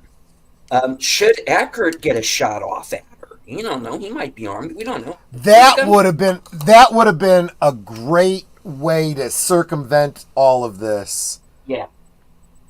Just have them. And that would have shoot. been that's a missed opportunity, yeah. You know, Didn't even think of that. That's actually very clever, Stephen. Yeah. I like it. Well, thank you. That's right, Connie. You've been there with us the whole time. You've Yeah. been following along. Had you watched Twin Peaks before we started doing it? I watched it when it first came out. Yeah. Okay. Yeah. Because the other thing, we should go back over this during the show. It is is they so build up the Thomas Eckert character, David Warner's character, and you get someone with the stature of David Warner who you know can do evil, who can do the guy played the devil once. Yes. You know, he can do evil, you know. And they so build up his character to, okay, well, you know, there's this shady guy in the background. Okay, it's Thomas Eckert. Thomas Eckert's on his way. Here comes Thomas Eckert. Holy shit, Thomas Eckert is here.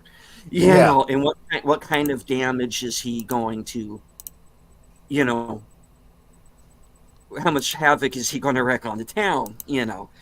Yeah, And and then, he's in you like know, 3 scenes, and then he gets shot. And that's it. You know, I didn't realize it until we were watching it this time around, how very little of the show he's actually in. Yeah.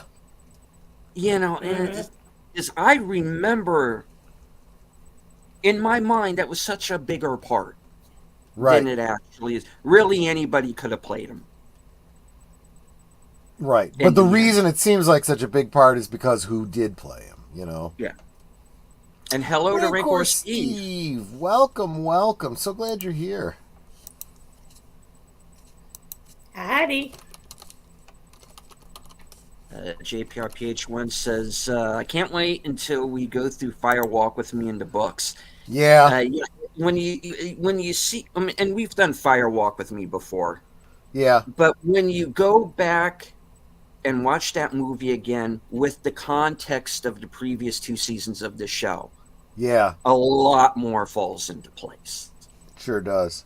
More of the Are we pieces. going to watch the theatrical release, or are we going to watch the missing pieces? You're thinking, aren't you? I am. Yeah. I was wondering I was here.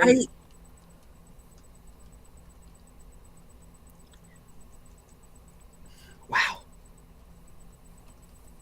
Because if you watch it with the I mean, you've got like 4 weeks plus to decide. I'm just, you know. I mean, but watching it with the missing pieces, that fan edit, and that's what it is a fan edit. Yeah. Was obviously made by someone who cares about the timeline of the show. Right. Because it pays so much attention to getting everything just... And are there a couple of little things that they could have left out? Sure. But I'm glad that they're there because it brings characters back in. Okay, well, where is this person while this is going on? There's a lot of that. But yeah, you know, we've got time. We can talk about this. Yeah. You know, and once we start, you know, and once we throw Mulholland Drive back in there, now that David Lynch has said that Mulholland Drive is in the same universe as Twin Peaks, you know, and once he brought that up, the whole side quest that James had made a lot more sense, because that was what I had the big issue with in season 2 when I saw it the first time around. And then David Lynch says, well, okay, Mulholland Drive is the same universe. Ah, James is in Mulholland Drive now. Yeah. You know, he is Kinda, now yeah. in that universe. You know, and that whole I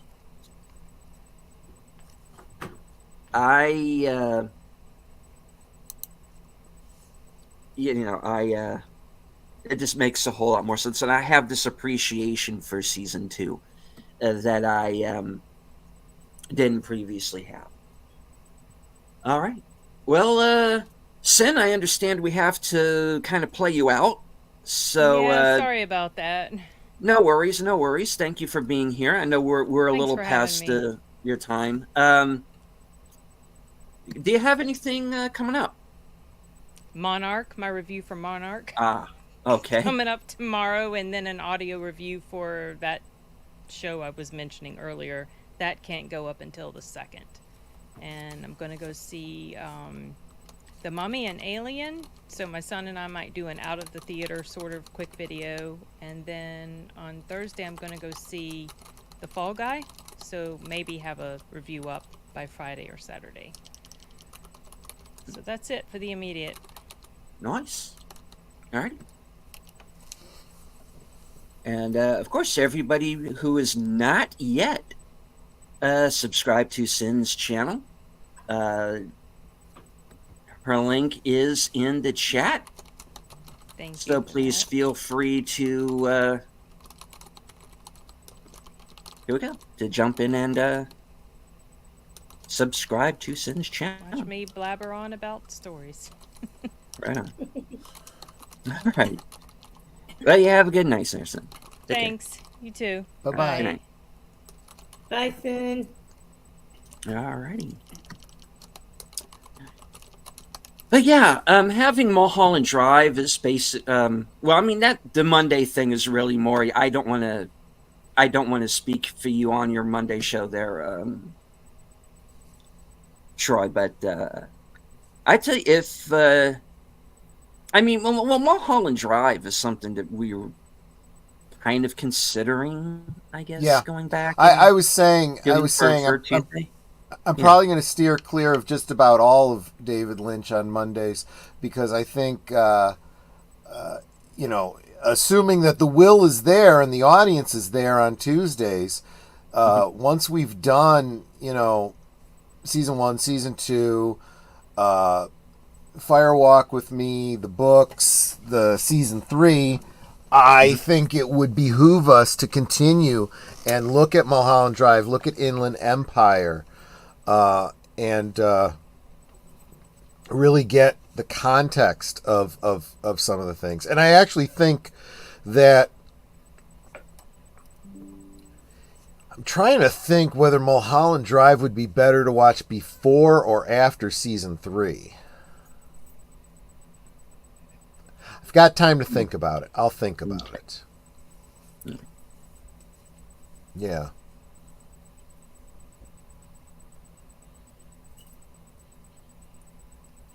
And here, let me look this Oh, up. Sashi's jumping over from Sin's channel. Cool.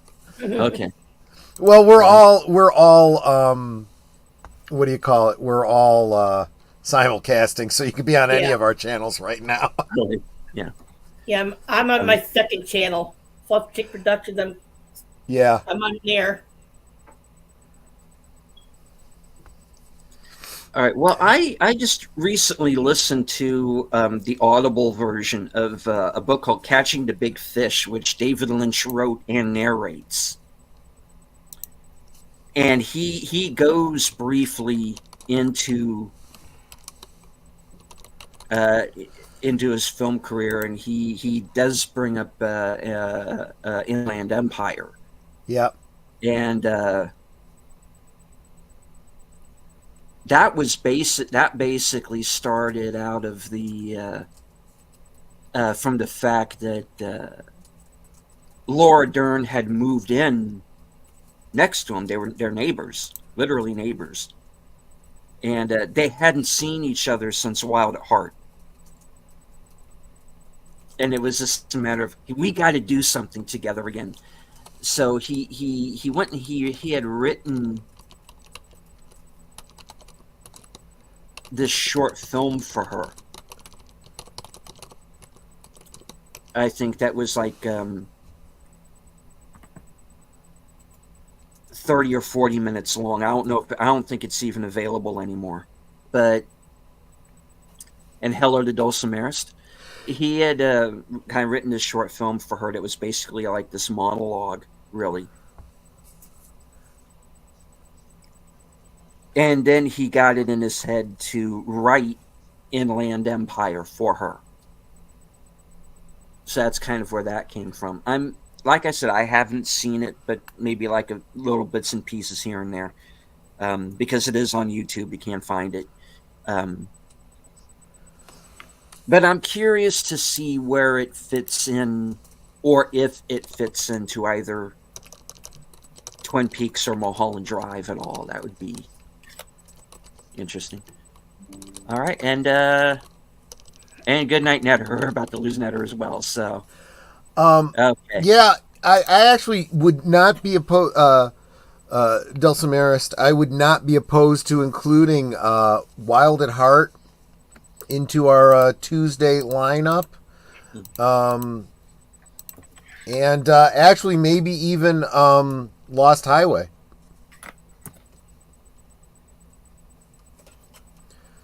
Lost Highway's an interesting one because, well, there are people who will say that Mulholland Drive doesn't really have a structure. I disagree with that. I think there is a way that you can interpret that movie. The one that kind of throws me is Lost Highway. Yeah, Lost Highway is probably the most surreal out of all of the films. Mm-hmm. I'd say the only one that comes close is Eraserhead. But we could even consider Blue Velvet. Blue Velvet is like proto all of these things. And hello to Orville Nation. And yes, we are awake. Hey, PJ. Hi, PJ. Dulcimerist says the look on Nicolas Cage's face there. The lotion's a little... Yeah, exactly. Okay. Enough said. Okay.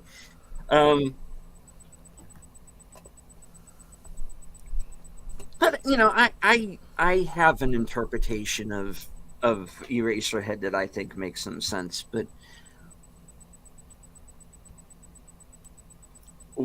Lost Highway is just its own animal because you have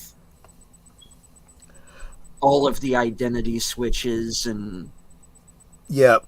What the hell is Robert Blake even supposed to be? That's an excellent point. Who does he represent?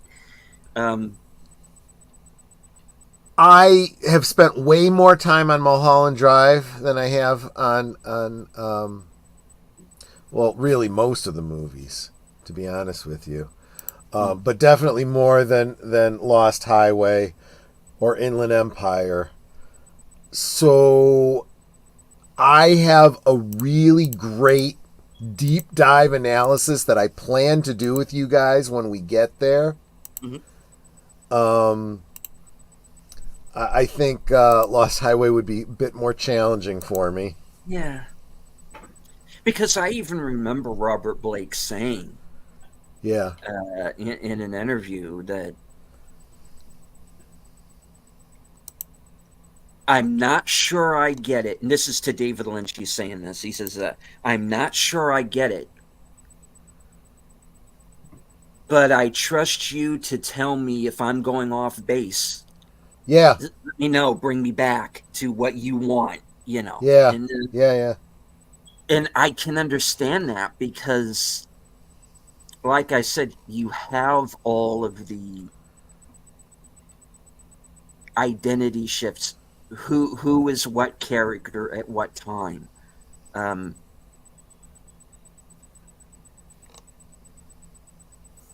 You know, and not to go too deep into it, but we know we know Robert Blake and Robert Loggia's characters were involved in whatever criminal stuff they were doing at one point. We know Robert Blake turned against him for whatever reason. I have a theory about that. But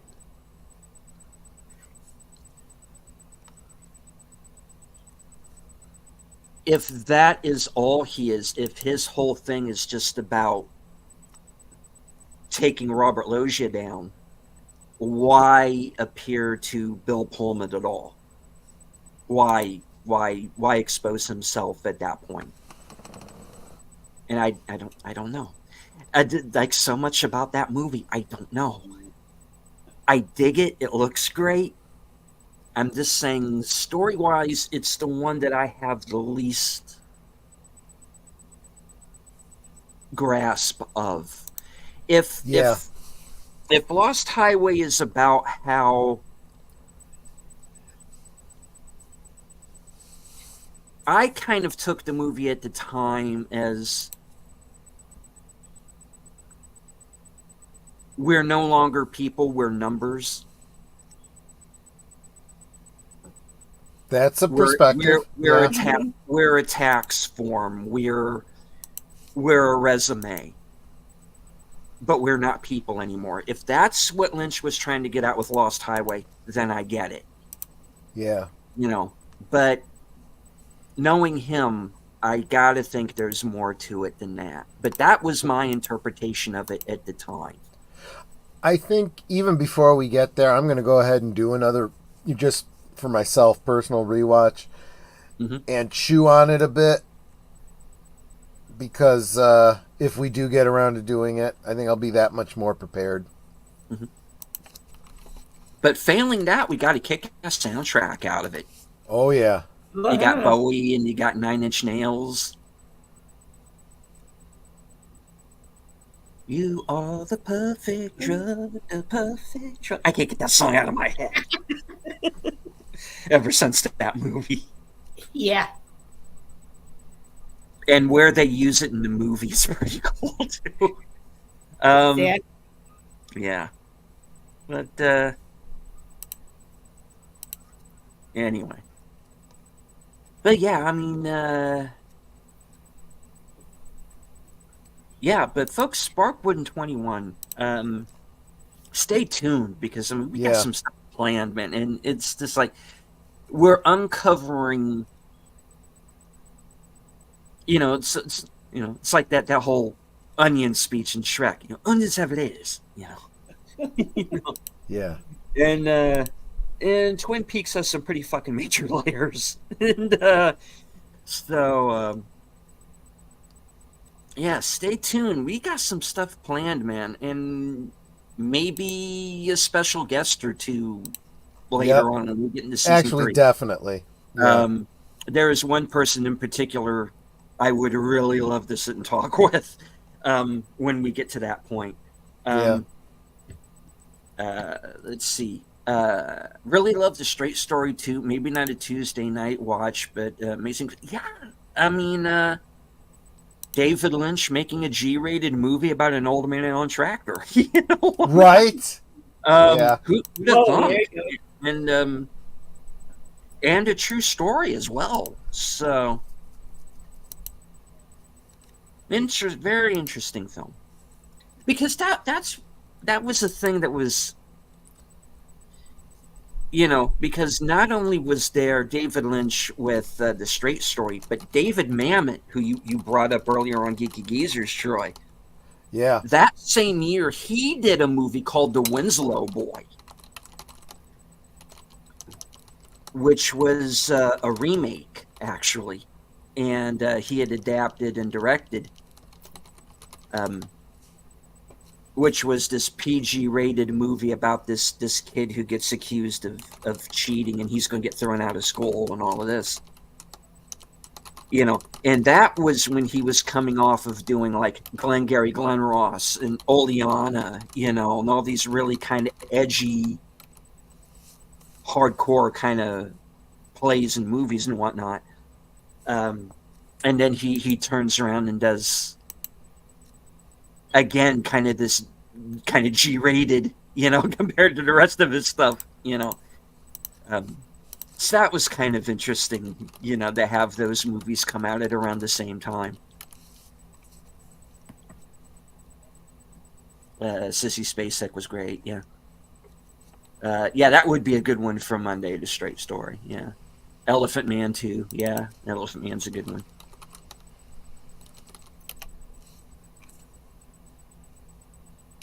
I think if I'm going to do Elephant Man, Mhm. I could do an Elephant Man double play. Double feature. There is that There's the Canadian play that Canadian yeah. stage play that was Mhm. televised. Yeah. That I think was actually a really, really good interpretation. Mhm. So yeah, I think one of these days I'll do that. I'll do an Elephant Man double feature. Yeah. Right on. All right. Well, I think that about wraps it up. I think we had a pretty good show here. I want to thank everybody who joined us on all of our respective YouTube, Rumble, and Twitter channels. I want to thank everybody who joined us here in the chat. We're going to go one time around the horn. Connie, what do you have coming up? Well, I'm planning on starting back up on the 2 projects I had from last week. I couldn't do it because of a few commitments that came up. So hopefully I'll be able to post them up this week coming up on my other channel. Right on. Troy. Yep. So tomorrow night, I think I've pretty much decided it's going to be the double feature of Raiders of the Lost Ark and Indiana Jones and the Temple of Doom for Monday night at the movies. That'll be starting at 8 Central, as I do when I do a double feature. So that'll be Monday. We'll talk more about Tuesday in a second. Thursday, of course, Netter's Network. We're going to have Curtis Selby sitting down with us, talking a little bit about the YouTubery and whatever he's got on his mind. It's going to be a lot of fun. Friday, for Last Call, that's 9 Central, 10 Eastern. Boomer and I are going to be talking books. We're going to be talking books and how maybe people need to get back to opening up the physical hard copy of books more often. And if you see a movie coming out that's based on a book, maybe read the book. Maybe it's worth reading the book. Even if you enjoy the movie, I think you might enjoy if not more, you'll get more story from the book. So that's Friday. Of course, Saturday is Big Al Presents. I co-host with him and Netter. And this week we'll be watching the Ralph Bakshi, I think classic or cult favorite, Wizards. Mm-hmm. That brings us around to Sunday with Aged Boomer for Geeky Geezers. That starts at 8 Central, 9 Eastern, bringing you 2 hours of geeky news that you should have heard of that week, and we'll do a little bit of deep dive and maybe a rant or two about it. Right. All right, that brings it back around to me. Of course, no mystery movie night at the Regal this week, but there will be in the future. Tuesday, of course, live from Sparkwood in 21, where Troy, Netter, and Boomer are going to be joining me for the next episode of Twin Peaks. Wednesday night at 7:30, I will be joining Jedi Bill for episode 4 and 5 of Fallout. Of course, Thursday, I'll be also joining Jedi Bill for Action Theater at 4:30 p.m., and we will be watching The Equalizer. Of course, as Troy said, Netters Network that night, 10 p.m. Curtis Selby will be the guest. And of course, Curtis under his many aliases. Chris Selby, Selby Curtis, Selby Christian, the Duke of Cornwall, the Duke of Burgundy, Skinny Bones Jones. Man wears many hats. Of course, my weekend update program will be directly after that, where you get to find out what I'm going to be doing next weekend. Of course, Unscripted will return. Episode 50 of this program, The Other Side of Midnight, and Western Cinema Presents, where Jedi Bill and I will be watching Red Sun from 1971 with Charles Bronson and Toshiro Mifune. Kind of a mashup of Western and samurai films. So check that out.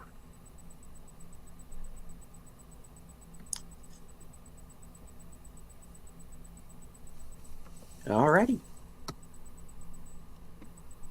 That about wraps it up for us. I'd like to thank everyone in the chat, everyone who is watching in the background. We had 62 people watching live at one point. Thank you all very much.